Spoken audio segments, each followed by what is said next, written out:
Елде отбасылық зорлық-зомбылық азаймай тұрды. Куандык Бишимбаев до смерти забил свою жену. Подростка насиловал его взрослый двоюродный брат. Ағайынды азамат өз қарындасын жылдар бойы зорлап келген деген күдік. Апалы сіңлілерді туған ағалары қолдықта ұстап отырғанын хабарлады. Выбил все зубы, вырезал каждый ноготь и варил отрезанную голову. Аяжанның бөлшектелген денесі табылған.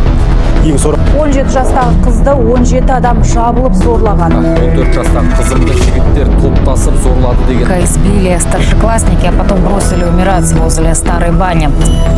Гендерлік зорлық-зомбылық бұл қоғамдағы ең қауіпті әрі ауыр мәселелердің бірі. Ол адамның жынысына, әлеуметтік рөліне, өзіне тән мінез құлқына, әйелдер мен ерлер арасындағы теңсіздікті пайдалануға негізделген. Қоғамда еркектердің әйелдерге үстемдік етуі, әйелдерге тек жұмыс істеу, немесе үйде отыру сияқты рөлдерді ғана ұсынуы жиі кездеседі. Бұл стереотиптер гендерлік зорлық-зомбылықтың негізі болуы мүмкін. Өйткені еркектердің әйелдерге билік жүргізуге құқығы бар деген түсінік қалыптасады. Әйелдер көбіне өздерінің құқықтарын қорғау үшін тиісті шаралар қабылдауға қорқады, немесе қоғам тарапынан үнемі айыпталады. Бұл мәселені шешудің басты жолы қоғамдағы әрбір адамның құқықтарын құрметтеу.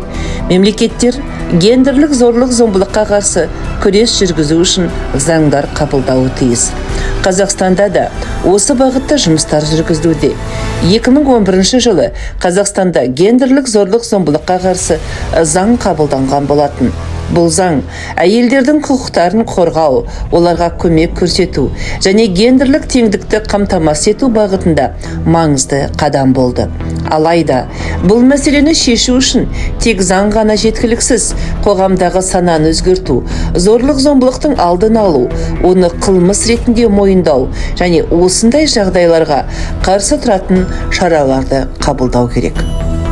Бұл мәселеге деген көзқарас пен жауапкершілікті өзгертудің тағы бір жолы зорлық-зомбылыққа ұшыраған адамдарға көмек көрсету. Қоғамда арнайы баспана, психологиялық қолдау көрсету орталықтары болуы тиіс. Сол арқылы зорлық-зомбылықтан зардап шеккендер өздерінің құқықтарын қорғай алады.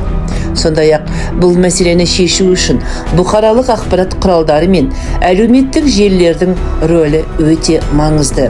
Олар зорлық-зомбылықтың алдын алу, оның зардаптарын көрсету және қоғамды осы мәселеге бей-жай қарамауға шақыруда маңызды рөл атқарады. Біздің қоғамымыздың ең үлкен жетістігі әр адамның қауіпсіздігі мен құқығының сақталуы.